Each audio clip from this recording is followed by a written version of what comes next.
and welcome to another edition of the Zoom with Our Feet podcast, the pod about learning photography, with me, your host, T. Mac, professional photographer, videographer, and teacher.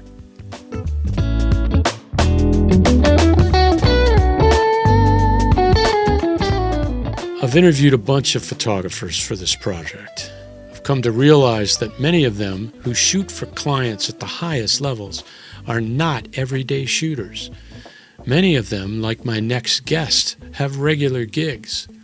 By day, Gary Wiggins is a Salesforce administrator and data guy. But put a camera in his hand, that's when he unleashes his creative energy. On this episode of the ZoomPod, I found another Clark Kent with a camera, unleashing his image-making superpowers on the world.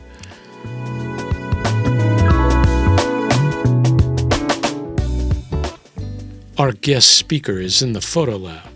Let's talk to a pro.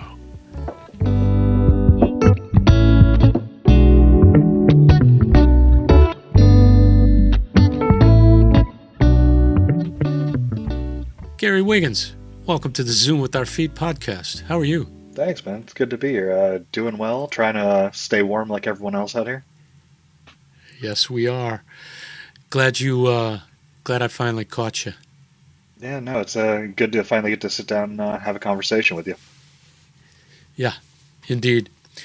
So I'm always interested in photo journeys. That's where I start. So let's talk about how your photography journey started, and then we'll get into your other work. How did you start in photography? So I had a big break in time, kind of between when I would do what everyone would consider like photography to start and now. So like growing up, I actually ended up shooting a ton of film growing up because those are the cameras my parents would put in my hands. So I actually spent a lot of time shooting the old toy cameras, and then I eventually graduated and they got me a real 35 millimeter, and I shot that thing until it broke. And by that point, like I was kind of onto some other stuff. Kind of got into video production for a bit. Was doing some editing, was doing event like recap videos, things like that. Stopped doing that after a couple of years. Just kind of focused on my regular day job. And then kind of picked it back up. Was working with doing some marketing things with some soccer teams.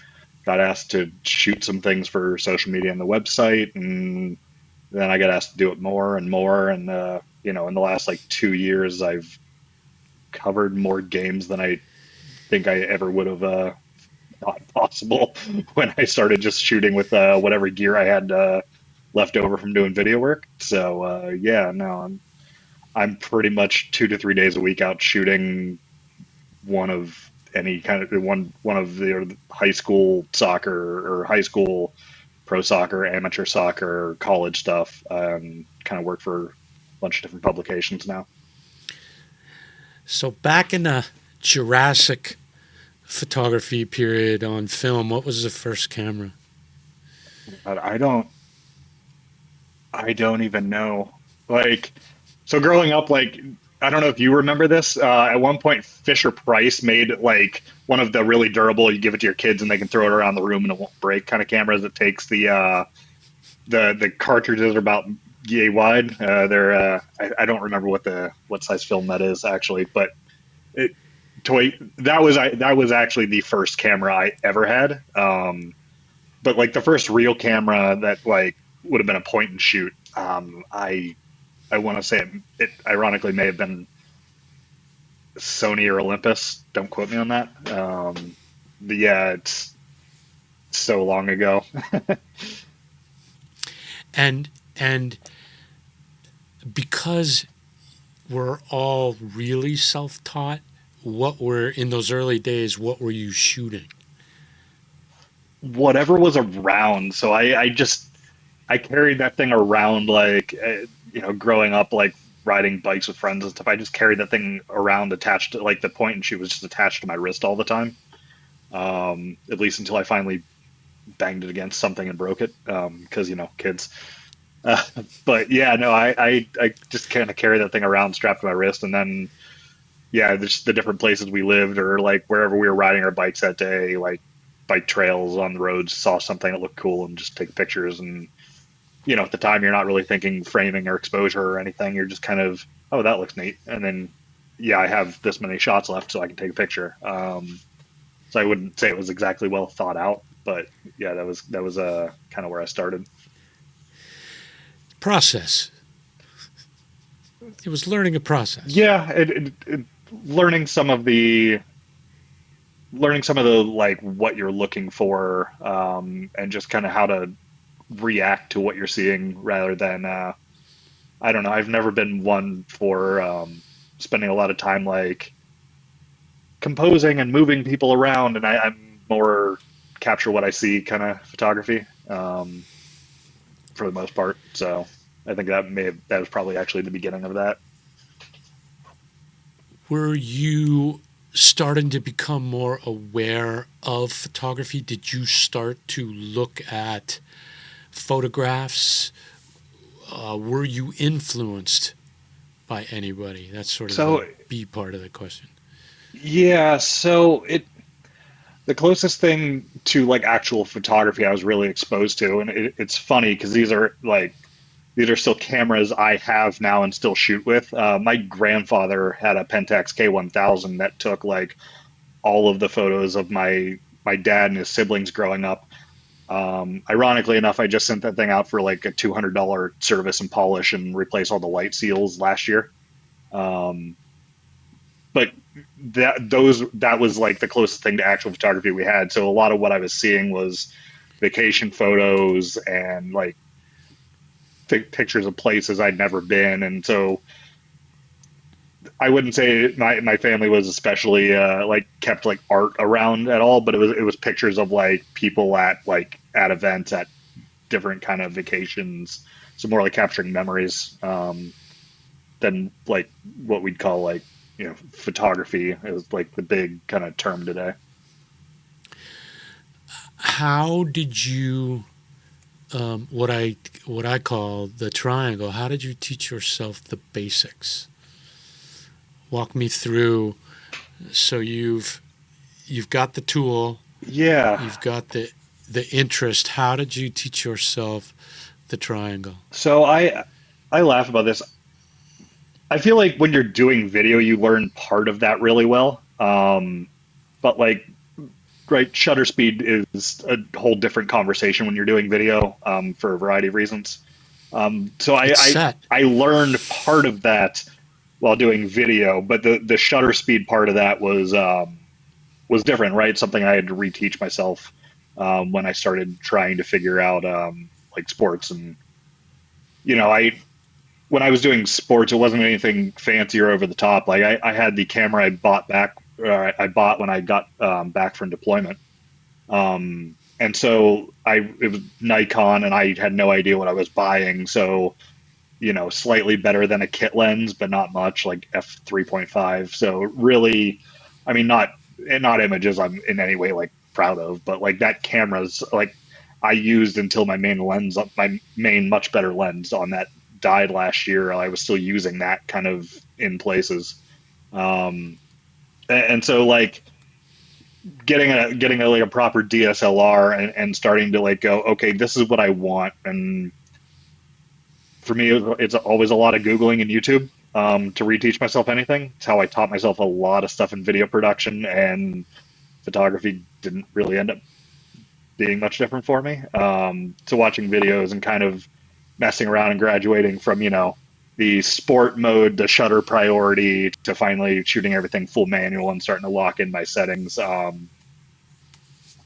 Beyond that, it was like repetition of doing it and seeing what worked and what didn't, and being mad that I missed shots, because I'm still mad when I miss shots.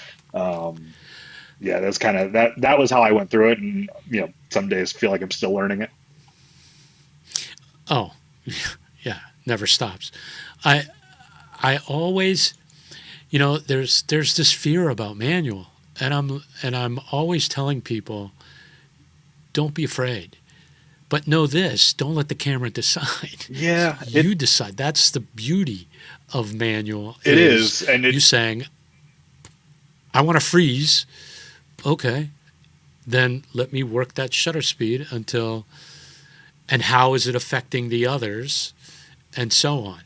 I think it is, but I also think there's something to be said for providing those steps into that. Like if you're Exactly. just picking up a camera for the first time, having all these knobs and dials, and especially now, like I don't know like which camera you're shooting with these days, but like I know when I pick up my Sony, like the menu screen is dense, and the customization options are all over the place, and having all of that available at your fingertips with your first camera, like I see how that would be intimidating. So having the ability to kind of step yourself there, um, and that ultimately that's how I did it, right? Like just slowly start weaning yourself like this isn't doing what I want. I'm going to go to this thing and lock in the one setting I roughly know will do the thing I want and let the camera do the rest. And as you're starting to edit and you're starting to look at like the metadata and what are the settings it's grabbing, you go, it did this, but it was exposing for this. This is a little too dark. I'm going to kind of pull this back out and post. I still shoot raw, so I still give myself a lot of leeway to edit. I know that's contentious, but yeah, I like kind of giving myself a little bit of leeway and saying it may not have gone perfect, but I can still get it where I want it. Yeah, so I don't know. There's something to be said for giving people like that step to get there and not just going, here, throw you in the deep end, here are all your settings, figure it out. Well, one of the things about the film cameras, I've got I think it's an FE2 Nikon, 80s, but it's simple. Yeah. It's bare bones, but I taught myself how to take things out of the equation. So I knew if my ISO was set because of the film, then I'm dealing with low light, right? You make decisions in increments. You take one thing out, and ironically today I'm the same way. I get to a cloudy soccer game, I'm auto ISO, and I'll deal with the rest. I don't want to be wrong, so I would rather just let it chase me, Yeah. and move on, and that's off the table. Yeah. So yes, we talk about manual, but there's different times where you can take one of them, at least one of them, off the table and go. Yeah, and ISO I think is always for most people I talk to, or it's the last one to fail. Ironically enough, like I talk to young photographers out here in New York and out here in Rochester, and I explain to them, I'm like, you can learn on the gear you have is just fine. It'll do great for you. I'm like, if you want to learn how to do this and you want to learn how a lot of us learn, like go pick up a film camera. I'm like, you'll learn framing and you'll learn exposure, like kind of the hard way, but it's the way a lot of us picked it up growing up, and I think there's still some value in like in the way you have to be deliberate when you're doing film. I still think there's value in that, and I for a ton of like non-sports things I still actually enjoy that process a little bit more than digital, just because like you have to be so methodical and deliberate about what you're doing and how you're setting it up. It changes the experience, I think, at least for me. When there's not people running around, I have to sometimes remind myself, dude, you could lower the shutter speed. Yeah, right. They're not running full on at me. I was working at a tournament the other day and I did the same thing. I was like, why do I still have this turned up to like 1/1000th of a second? I'm like, I can shoot this at like 1/160th and it'll be perfectly fine because nobody's moving. And then drop the ISO. Yeah. Hello. So yeah. Well, let's talk about your kit. You like me have lots of cameras on shelves. What's your current kit, and what are you using today to cover? My primary camera is the Sony A7 IV. So quick backstory. Nice. when I was doing video production, I picked up the original A7S, which I still have. It's on its way out, but I still have it. Um, and so I was already kind of partway in the Sony ecosystem. And when my 300 f3.5 old Nikon lens I was using finally, like when the autofocus motor died, I'm like, I'm just going to Sony. Their mirrorless cameras they were first out there, and their debate about whether them or Canon are currently making the best mirrorless cameras, but like I had the Sony, so I went Sony. So A7 IV, what's your glass? So currently, my workhorse lens is my Tamron 7180. I went there because it at the time saved me a bit of money, but it's also lighter than a lot of the 70-200s. And yeah, I lose a little bit of reach, but considering the way you can APS-C crop on the Sony, it was something I was willing to trade with, and it's not the best lens. There are times where it's not really the lens like I'm going to, but that's the lens you'll most often see on there. And then more recently, when I'm doing, I mean, primarily when I'm doing basketball, I actually have the Sigma 2470 2.8 Art 2 lens. I love that thing. If you're standing in the lane for basketball, I love that lens. Like it looks so good every time you shoot it. I just shot a high school at my high school where I teach. I'm kind of me and another guy are kind of the default nerds that come and shoot the games, and I have my 7200 and a 2470, and then I'll switch out sometimes for a little wide with the 1635. I shoot. I have a couple of R62s, and then for my video rig, I use the R7. Okay. Yeah. Ironically enough, depending on the sport I'm doing, like you may see me out there with rental gear, like depends on the game. I'm currently starting to add the bigger lenses in, so it'll be a while before I get to the 300 2.8. But I think the next one up's the here in a couple weeks. I'm going to pick up the Sony G Master 100 to 400, 4.5 to 5.6. I shot on that once last year, and that is actually like that focal range works so well when you're sitting on an end line at like a in a pro soccer game.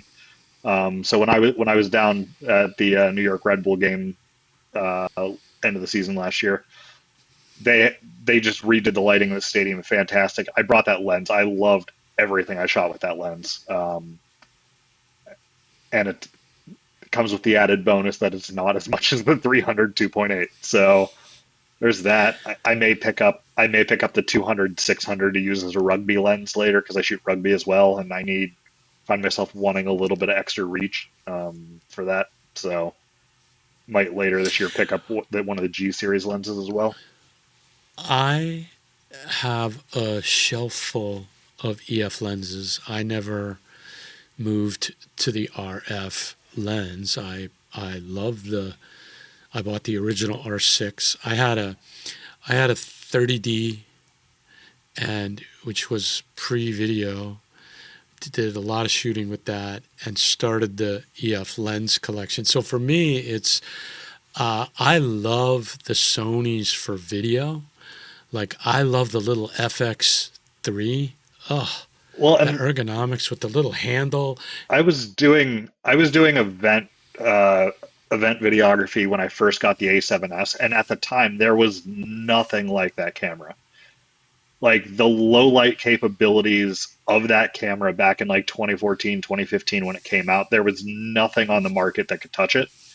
And I was doing event videography where I needed to be able to capture images, capture video, where I'm only being lit in dim rooms with like color LED lights. Like I have no external lighting. I have no ability to carry it without like really distracting the people that were like at an event. So I needed to be able to run like really high ISOs, and the A7S still like if Oh that man, camera wasn't having the problems it's having right now, I would probably like take that gear and just give it to a high school kid. But sadly, I think I may have ran it in the rain once or twice too many times last year, and It it happens. crashes when I'm not looking at it, and it's just knowing what I know now, it's not necessarily the camera I want now, but I still make good images with it. I still submit images from it. It's just they're not I can't crop them as much, and they're smaller files. So So this is a totally nerdy photography question. So we got cameras, lenses. You show up at a soccer game. You got your kit. Um, what is the one thing that you need accoutrement to in your kit that you can't shoot without? Could be for tech, could be creature for comfort. soccer What do you specifically, got? and I only started appreciating this like halfway through the season last year. Have you seen the little collapsible stools you get for like $20 on Amazon? That yeah, I've been at some pro I've shot some pro games in the last year where I've actually needed that, where they don't give you chairs, which I'm like, you have a how many billion-dollar stadium and you can't give me like a fold up aluminum chair? Um, not gonna name names with that, but that has happened. And like if I'm doing high school or if I'm doing college, like you're never gonna get any type of seating. And the difference in how my knees feel at the end of one of those like amateur games or the college games or high school games when I have my stool, I think for $20 it might be the best piece of photography gear I've ever purchased. Amen to that. I I have one. It's around here somewhere, um, and I bring it to the crew games. I actually prefer it because the chairs have the little pads, and then they got the side. And my 200 was banging on the side of this black Oh chair, yeah, and no, my I've the one usually my camera that I'm slung actually I usually end up scratching the lens hood a bit because it's like hitting the yeah. side of the chair while I'm moving around. So this stool is the bomb, and then I found one on Amazon that's padded, and it goes flat, but you push up and it clicks a back, and I set it on the floor at basketball. Now I got Now I myself a now little I need to back. now I need to go find this. I'll send you I the was link to yeah that, brother. I was at a wrestling tournament the other day, and one of the older guys that was working for the region had one of those, and I was like, yeah, when I'm going to be here for 4 hours, that's actually the piece of gear I should have brought with me. That's right. They're awesome. They're so awesome, and you can just slide your butt on it. Yeah. That's it's just And it's it's a so quick beautiful to thing. spin on them. Yeah, it's such Yeah. an easy piece of gear to just bring with you. Just toss it in the car, and then if you get somewhere and you find out that you need it, I like I said, I did an MLS game last year where I actually ran back out to like I had all my stuff loaded into the photo workroom, and I ran back out to the Went out to yard. get it. I went to like look at the working locations on the field, and I was like, I looked at the security guy. I'm like, chairs? He's like, what chairs? I'm like, got it. All right. I'll be right back. Yeah, it's like so. Yeah, I had to run out to my car and pull it out of the back. But yeah, I every trip I go on, I bring that thing with me now. Good call. So, all right. So we got gear covered. You got your lens. You've got wide, medium covered as well. I love the rental idea. I tell people all the I, time. There's always people posting, "I want to buy this," or "I want to try this lens," or whatever. I always have the same we answer: had rent. Go one rent of it. the so locally one of the kind of groups I shoot high school sports with. There's actually a lot of like high school kids that work with us, and so like I don't know how I feel about this yet, but I'm like one of the three old guys.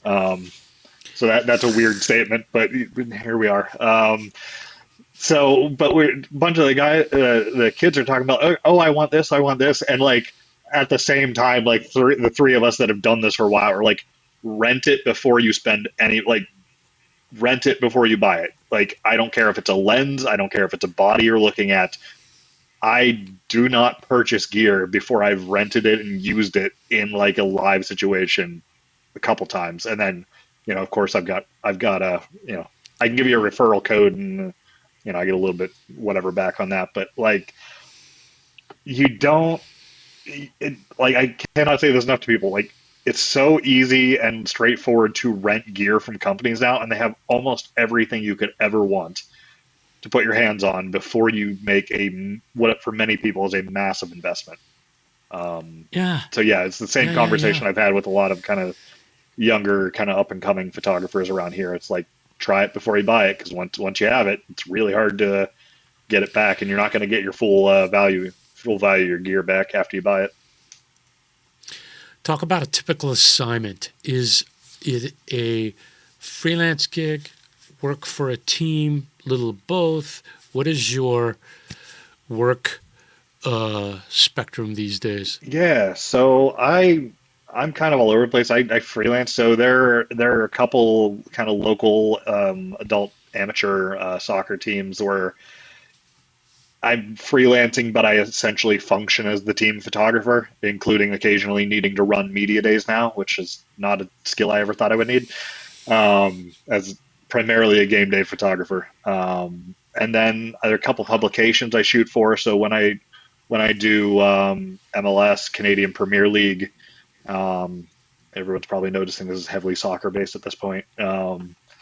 But when I do those, I shoot for one publication. When I do high school, I'm shooting for a different publication, and I shoot college for a third publication. And high school and college is kind of local here in New York, and then the MLS stuff is more kind of regional. And when you say publication these days, you're talking web? Uh, yes, two of them are web publication. The third is web, but we'll do joint publication stuff to some of the TV stations in the area. So I've actually had some of my local like high school football playoff stuff end up running on like A story the next package. day. Yeah, basically, I met the guy that was running the local package. He's like, I don't have my camera with me. He's like, he turned and looked at my editor. It's like, can I get like three of these for tomorrow? And he was like, yeah. And he's like, yeah, I'll give you credit on it. I'm like, all right. So yeah, I've had more times than I ever thought would happen in the last year. I've gotten stuff just popped up in random like publication, so it's been kind of cool. Another question I get a lot, and I love asking working photographers this question, is it's a process question. So, when I coach people, because one of the coaching, photography coaching things that I do is I'll take you to a sporting event. You want to shoot a sporting event? Okay. Minimum 7,200, fast frame rate, let's go. And so then it's more, here's the process. So I love asking working photographers, what's your process? You show up. You mentioned briefly, you went, scouted where you were going to shoot from, the shooting location, no chairs, boogied out to the car, brought the magic stool back. I mean, let's start there. There's logistical issues that you got to work out at every event. Where's the light? Where's west, north, right? All of that sort of generic stuff. But whistle blows, soccer game starts. What's your process for coverage? So if we're talking pro stuff, my process looks different just on its surface because there is a scale there you have to capture. So I actually typically pro games I actually start prepping and reviewing like say we're doing MLS and I because I watch MLS I have the Apple TV season pass thing. So I'll actually start a couple days ahead of time and go in. I'll start looking through like if my editor sends me any like must capture list, I'll go in and like look at is this starter are they coming off the bench? What time do they usually sub in? Because those are details you can easily get now that we have people that track insane level of stats. Um, but so I'll go in, I'll look at like highlights packages from like the week before. I'll look at the media briefing emails I typically get. If you're doing MLS games, you'll get usually the day before you'll get like a media briefing from the team with some quotes in it, and I'll look through that. And then it varies, right? Beyond that, if I've been to the stadium before, a lot of times I won't like go walk the field ahead of time. Um, that's just me. So it gives me a little more time to kind of get stuff pulled together and like pull up any last minute information. But if I haven't been to the stadium before, I'm like going up, dropping my stuff, and the second they let me on the field, I'm going to like walk to wherever I want to work and see what's there. Things like what's the shooting position look like? Do I have a chair or not? That sounds like it's a ridiculous thing, but like knowing do I need to bring the stool out is a thing, and that's how that happened last time. And then also like some of the MLS stadium, many of the MLS stadiums have you nicely partitioned off from both the fans and the field, but I've been in a couple where I go to look at the shooting positions and I go, oh, I'm going to have fans walking like right behind where I'm working. So things you do when you don't have fans behind you, like just flipping your camera and monopod upside down, leaning it on the LED boards. If I want to walk and take pictures of the crowd, I'm not going to do that now. And so all of those things change kind of what my approach to the game is going to be. And I try to figure out what the like things I didn't know were before the whistle blows or even before the players get out on the field. Because I usually like to be sat in a spot while basically at the point the players are coming onto the field for warm-ups. I like to kind of be set up and ready to go, um, or maybe shortly thereafter if I'm fumbling around with settings. Um, but that's for pro games. That's typically how I work. Now, when I'm doing college or if I'm doing high school, the rules are a lot more lax. Like, there's no one going to be checking whether I'm credentialed to go to a spot on the field. So for that, a lot of times I'll just show up and shoot. Um, and then everything in between, right? For the adult amateur stuff, where I'm the team photographer, I have some of the backstory stuff kind of in my head because I've been at the games, um, and I can talk to usually marketing director, general manager about like, hey, is there anything specific you want out of this game? Usually the answer is no, but occasionally they'll say, hey, yeah, this is happening, or this player is coming back from injury. And then those become things you look for during the game as kind of part of telling that story of what happened in the field in front of you. Assignments. Assignments are usually nice to have. I've had a couple where it's like, I need these five players and only these five players. I'm like, oh, that's going to make this interesting. I at the crew games, we have one end that we are allowed. We are allowed to go along the side of the one end. They've got folding chairs right up against the LED, back of the LEDs, but they do have every 15 or 20 like a 3-chair hole. And man, that stool is great. Plunk that thing down. Yeah, I'll tell you what's Um, been crazy. So like one of the things I've taken to covering in the last year and kind of bugged my editor until he said yes, was Canadian Premier League. I think a lot of what they do there is really cool.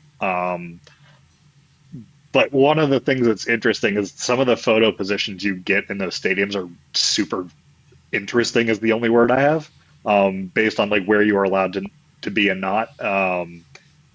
And so those force you to sometimes be creative in the way you frame images, depending on exactly what you're there to cover. I find it a really fun challenge. And like I said, I've had nothing but good experiences working with like all those teams so far. But yeah, occasionally you get in, you look at where the photo position is, you're like, that's not where I would have put that, but okay. so I will change. So I will start in the end with crew coming at me out by the outside of the box, so I can still get some angles towards the goal. But once we hit halftime, I like to go around to the side just because it varies the look in my set of photos. But also, I feel like I can get, as you said, I think some of the best pictures are from the sides towards the goal. You get the so the ball going in, goalie down, and that person kind of rounding the corner after the goal. There's some of those angles you just can't get from an end zone. You can get the face. Yeah. If you're lucky, you get the slide. You know, Cucho scored a goal in the CONCACAF game and literally ran right at me. I love when that happens. I love when that happens, and my camera is actually focusing on the right area, because I've had that, and then my camera decides something else is slightly more interesting. Yeah, I've had that a couple times. It was awesome. Yeah, but it's so much fun. It's like, yes, that's cool to be on the end line for that kind of stuff and reactions near the goal. But I like to get out around.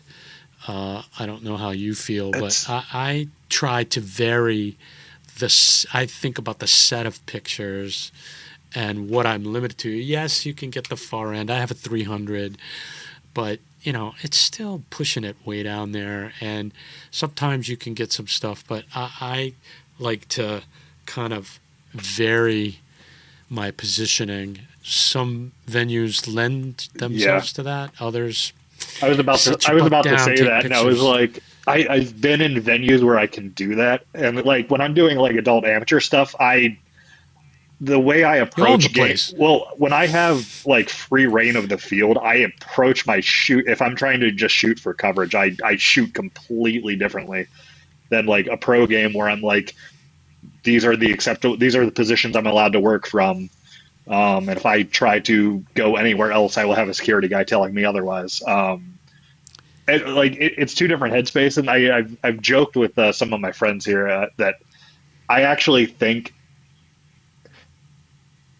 eventually I will get to the point that I think Tamron makes what I consider probably what would be the best all-in-one lens for like amateur soccer, where you have that kind of access. So college, so you know, adult amateur, high school. They make a 35 180, 35 200, something in that range. That's a 2 to 2.8, and I'm like, when I have the other lenses I need, I think for doing all of the local stuff, I think I would actually switch out to doing that, because that would give me all of my everything I need in that range, and I could almost run it on one camera if I wasn't looking to shoot like downfield and get pictures of defenders running the ball up or something. I keep the 7200 on a sling, yep. and if I'm in the end line as they come at me, I'll squeeze off some quick ones with the 300, but I do the same thing. I'll lean it up against the thing and bring the 200 up for the closer stuff towards the end line. Yeah, that's totally a whole skill that I'm still working on perfecting, is like my timing of switching from my big lens to my 200. It's why it's ironically enough, it's why I love that 100 to 400. You give up a little bit in light in the camera, but the 100 on that range gives you the ability to be a lot more like, it's more forgiving as they're running at you if you don't nail your timing. And I know there are photographers that would call that, heresy and just like learn the skill, but sometimes I just take out an insurance policy against myself and make sure I have the gear I need to do the thing I expect myself to do. All right, so game over. Let's talk post-production. What is your tool of choice? So for now, once again, I have an interesting workflow. So I'm one that, mostly for not wanting to fight traffic reasons, I stay basically until they kick me out most of the time. So I go into the workroom and I put everything in Lightroom and I start, but I edit on my iPad for games because it's easier to bring something smaller into the stadium when I have so much other gear to keep track of. It's easier to bring in kind of a smaller device. I've had a lot of guys look at me like, what are you? I'm like, I'm going to finish it. I'll finish it at home on the Mac Pro, but I can edit on the iPad because of the cloud. I can just open it when I get home and then everything's there. I can do whatever denoising I need to do there. But it allows me to get a jump on it. And I don't know if you're on Canon. I don't know if Canon lets you do this. I actually, and this is kind of a bad habit. I actually, if I had a break and play, I go through and scroll through my images and rate my best images on the field, so that I'm picking what I think at the time are my best shots while I'm like watching it happen. And then I pull those ratings up inside of Lightroom as kind of, that's how I get my edits out quick after a game, is I know what my best images are. Do you have a set button to Yeah. rate? Yep, I have a preset. I have two custom buttons right behind my shutter that I have programmed. One is for adding a star rating, and the other one's for doing APS-C crop. And I have those two buttons like right behind my shutter, so I can just literally just roll my shutter finger back, hit it, and go back to what I'm doing. Love this idea. Yeah, So it's completely changed my entire post processing workflow. The ability, and I know like going through and like reviewing your images on the field is a bad habit, but if I hit a break and play, it saves me so much time on the back end when I'm doing pro stuff. I have a very, we have a very forgiving kind of time frame. They need the shots by the next day. But my ability to get through that and put out 20 to 30 images by the next day that I'm actually pretty happy with is really, really come down to the fact that I can rate my images in camera. And then I know once I get everything uploaded, I just put a filter on and I only look at the ones I thought were the best at the time I shot them. Occasionally I go back after the fact and look, I'm like, with looking at it on a screen, I would have chosen like 2 frames before, but it saves me time when I'm on a time crunch.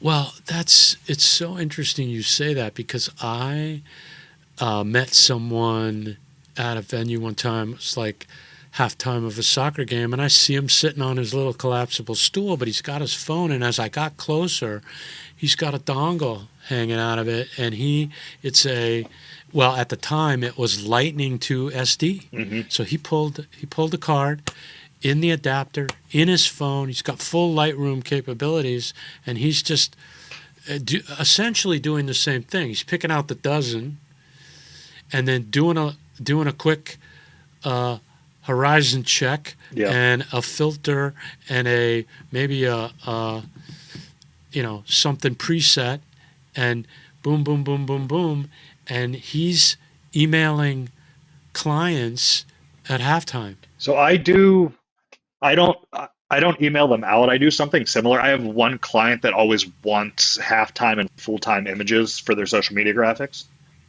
So one of the teams where I basically function as the team photographer. I actually use the app on my phone. So I can pull the image up in the camera. When I'm in review mode, I have a button I can use to send the image.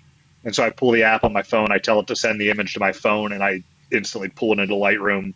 Same thing, horizon check, quick crop, put one of the kind of presets on it, and just give it a quick color. It works well. The thing when you're on a screen that small, I find, is like occasionally I look at it, I'm like, it's not.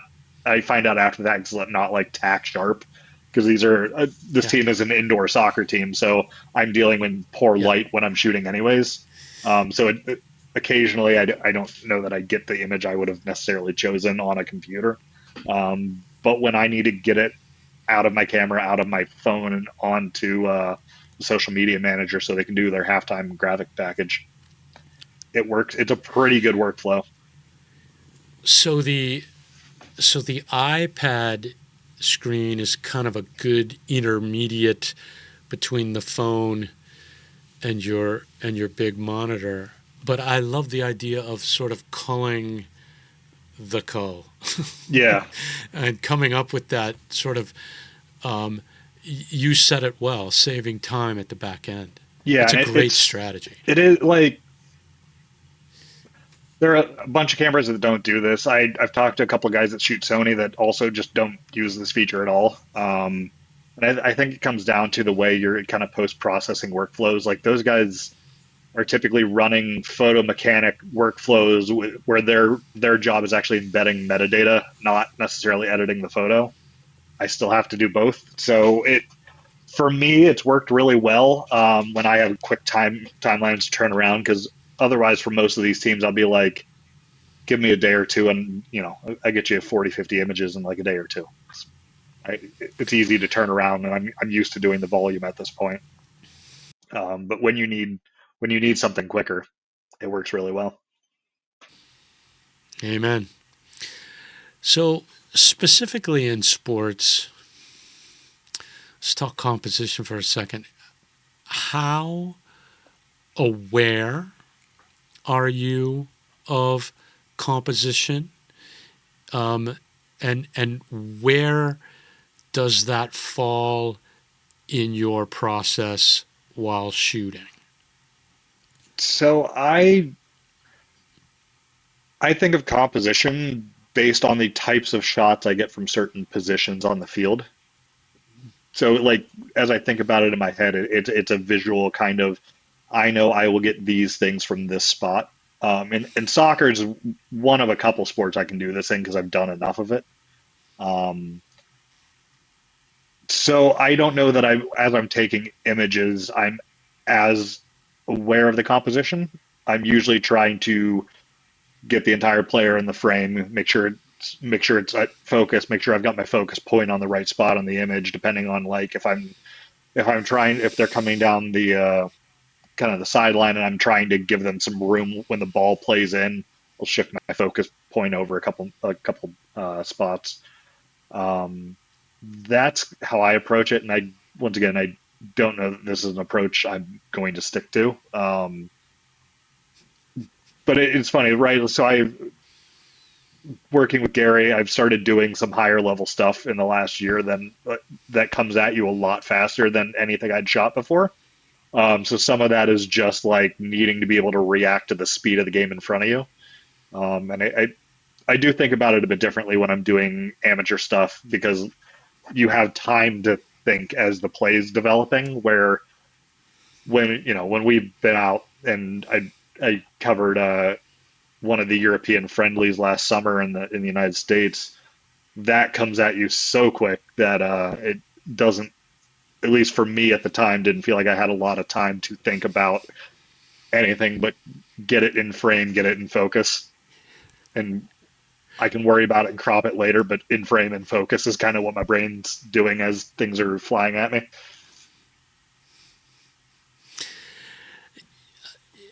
It's interesting about composition when I deal with students because what you said is so true about all the other things and what you're thinking about while that sequence is going on is happening. But you've shot enough soccer that I feel comfortable, but that I see that sequence coming, and I feel good about being ready. Let it happen, and then I don't think that horizon gets enough love, and when I talk to students and those wanting to learn, and I start talking about horizon, they look at me kind of funny, and I go, let me show you a couple I images, always and fix for it. I always make the adjustment to get it. And I've made the adjustment to my display in my eyepiece so that I have the one of the things I've started trying to do to correct for some of the Horizon stuff is I've put the gyroscope in the camera where it shows me if I'm level yeah, or not. And I try to yeah. I add that to the list of things I'm checking as I'm shooting to make sure like I'm not leaning. If I'm leaning, I'm like adjusting the camera back. Because yeah, I found when I first started doing the faster games, I found a lot of my stuff was coming out of some really interesting angles, and sometimes ones I couldn't even correct for. And so I started really paying attention, like adding it to a list of things I have in my like in front of my eye as I'm shooting. It's another thing to check, and as I've done more of it, I've gotten better about doing that. It's just something that, like you said, I'm almost, that's the first thing in post I'm looking for. Yeah. I can go through and just correct them, and then it's like, okay, now I'm ready, and I could deal with. It's the very first crop and horizon are like the first two edits I make when I touch a photo. Like I don't do anything else until I get those two done. I think our journeys into shooting more higher level stuff are sort of mimicked recently because of our friend Gary. Yeah. But I want, again, I'm all about teaching, and so I want to ask all the folks shooting at high levels, what's the one thing, sort of not in a textbook, that you've learned that you would tell someone who wants to shoot action and sports that they need to know? You know, we'll include horizon in that, but what else? So I'll do it as kind of two answers.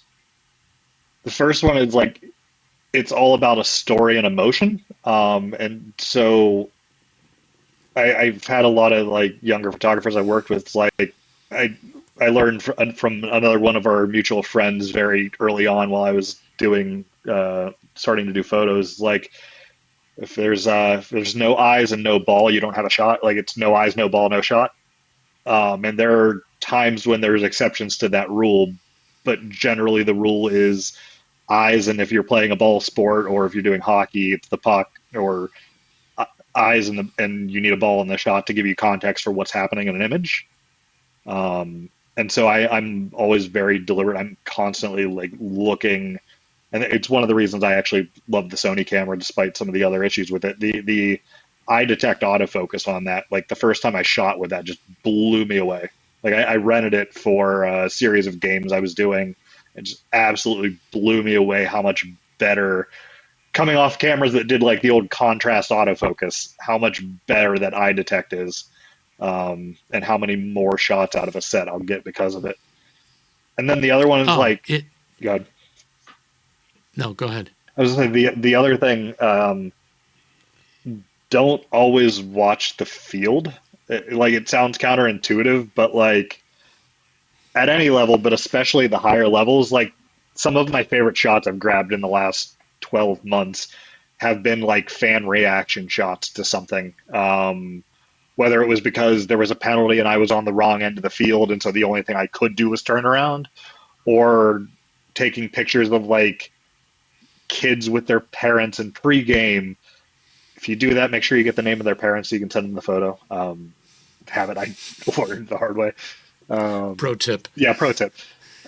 But like the story going on around you is not only on the field, it's the venue you're in. If you're lucky enough to be able to kind of walk up into the stands and get the big like wide angle shots of the stadium, it's about the people in the stands, traveling fans, like listen for the things going on around you, because those are some of the best and like I think most compelling images you're going to get are not necessarily always of the athletes, but of fans, of parents, of significant others, of coaches, losing their mind at the ref. Like that stuff is all also part of the story and stuff that a lot of times people either don't capture or stuff they don't think to send over. And I think kind of is impactful in telling the story of what's going on in front of you. During one of the crew games, the goalie got red carded. And because of a roster shuffling, they didn't have a backup. I know which game you're talking about now. And the starters were all off during that time when, if they're on an international team, they're out. So I look across the field and I see a defensive player putting gloves on. And whatever my plan was for that game, I'm like, he's the story. He's the story now. And fast forward to, I don't know if it was 6-0 or 4-0, but he got shellacked. And at the very end, I was just totally focused on his reaction. after every goal, you could see the weight of it starting to just come down on this guy. And he was, he was taking it for the team. And at the very end, and it was the shot I waited for, he was in the goal, hands on his hips, and I was so focused on him, and I was watching him, and he closed his eyes, and he put his head down. Boom, boom, boom, boom, boom. And what I didn't realize, because I was so focused on him, after I got back and I looked, there were some fans in the back that had signs up, 2 signs, 2 words, "Good grief." And I was like, oh my goodness, I never saw it. I never saw the background. But it worked together as a whole. I felt so bad for the dude.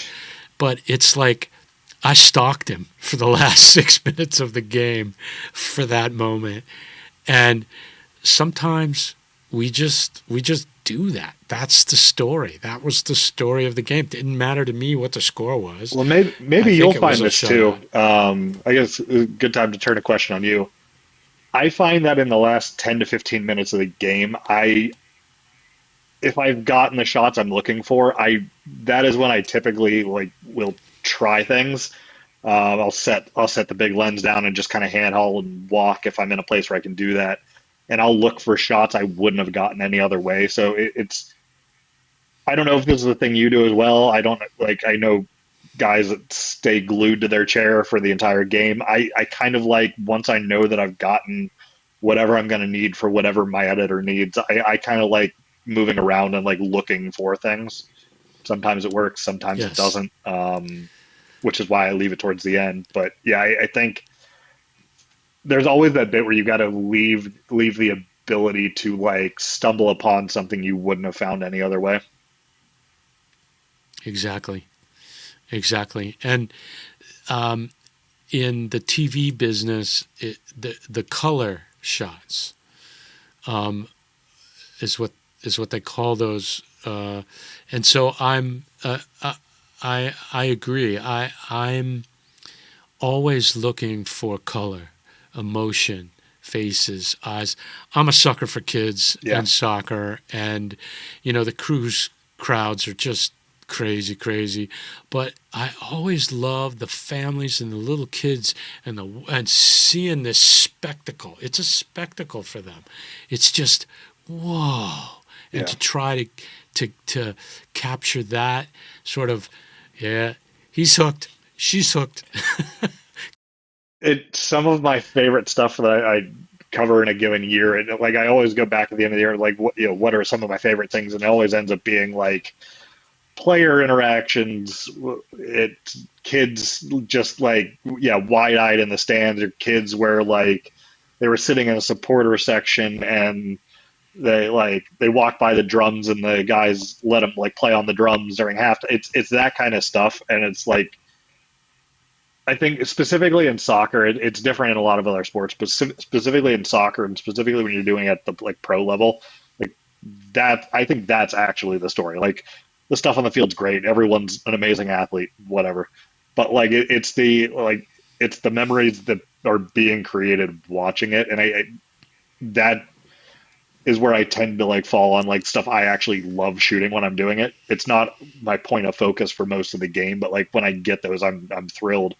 Um, and so, yeah, I like, if I find a break and play and I happen to look and there's a kid standing like, down the sideline from me, I grab a quick picture, and sometimes it works, sometimes it turns into nothing, but I do like grabbing those. So let me end with this. I always say, and I'm unabashed, I tell people that for me, photography is good for the soul. What keeps you going? How does photography make you feel?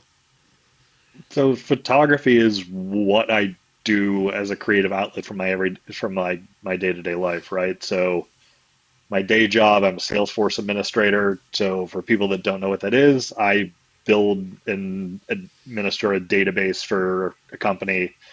Um, I also have a background in marketing. I did that for a while. That's very systems and kind of data heavy. The marketing is more creative, but ultimately, like with what I do now, I don't end up getting to have a creative outlet. So for me, it's the way in which I'm able to create something. It's also become a great way we recently moved here to Rochester. It's been a great way to kind of meet people in the community that are into sports. So we at least have that in common. I've made some good friends since we've been here, um, just covering sports. I tell people all the time when it comes to like the pro soccer stuff, I'm like, as much as I can go do that, like there is something to be said, even when you're a photographer. And I tell people, like, even when you're in the zone, like the roar of a crowd after the goal with, like, 18,000 fans around you, 20,000 fans around you, 30,000 fans, like that sound, even when you're kind of in the zone and focused on what you're doing, is just it's infectious. So when it comes to that stuff, I don't know that there's like quite a feeling like even just working those games. At least not that I've run into. So like that kind of stands as its own thing. But yeah, for me, it's a way to be creative, a way to get to meet people that are interested in roughly the same things I'm interested in. And when I'm doing high school stuff here, it's sometimes a way to allow athletes that wouldn't necessarily have access to photos of themselves, like Yes. at like Good that point. look like that. Like it's a way to help them see themselves in a way that they may not be able to afford, or may not be able to have had the opportunity to see before. So there is something to be said when you're doing younger athletes, and the way their eyes light up when they see that shot of them scoring a goal. Or I've been doing a lot of wrestling this winter, when they swept some kid's leg out and have him flipping over them on the mat, and you get the like limbs going everywhere in the shot. Like the way they light up when they see that's really cool as well. You were also a veteran, sir. What branch? I spent 9, 10 years in the Army, doing construction, so carpentry, masonry, some electrical and plumbing in there. So yeah, tearing down buildings and building them somewhere else, basically. Thank you for your service. Yeah, of course. Gary Wiggins, I can't thank you enough for being a part of the project, brother. Well done. Yeah, of course. Thanks, man. Thanks for inviting me on, and glad we finally got a chance to sit down and chat. See you down the road. Yeah, of course, man. Thanks again to Data Dude, Army veteran, and photographer Gary Wiggins. You can check out his photo work on all of his social media channels. The Zoom with Our Feet podcast is a production of TV Commando Media. Check out our lineup of great guests on YouTube at Zoom with Our Feet, or wherever you listen to podcasts. The ZoomPod theme is by Novembers and their funky groove, Cloud 10. Until next time, image makers, remember, professionals come in all shapes and sizes and from all kinds of backgrounds.